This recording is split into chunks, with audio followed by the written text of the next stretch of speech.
In today's video, I'm going to teach you how to export Figma design to Android Studio using Export Kit. We'll move smoothly from your Figma file to Android-ready assets and layouts, keeping things simple and clear so you can follow along without missing a beat. Start by opening the Figma website in your preferred browser.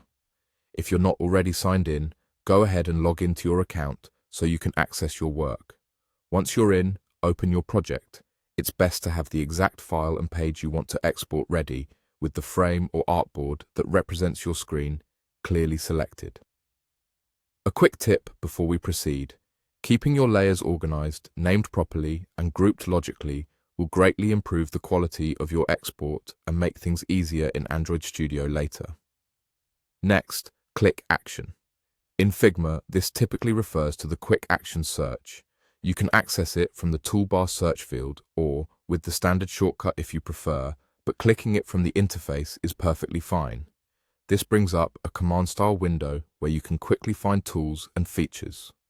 From there, click Plugin. This will filter your options and focus on available plugins for your project. Plugins are how we extend Figma's capabilities, and in this case, they handle the conversion from design elements to developer-friendly files. Now, type Export Kit into the search field, click it when it appears, and then click Run. This launches the Export Kit interface within Figma. If you don't see it, make sure the plugin is available to your account. Once it opens, you'll see options for different platforms and formats. Give the plugin a moment to load your current selection. Larger files may take a bit longer. Inside the plugin, select Android. This tells Export Kit to prepare XML layouts, drawable assets, and supporting files that match Android conventions. Before you export, double-check that the correct frame is selected in Figma and the images you want included are visible and properly sized.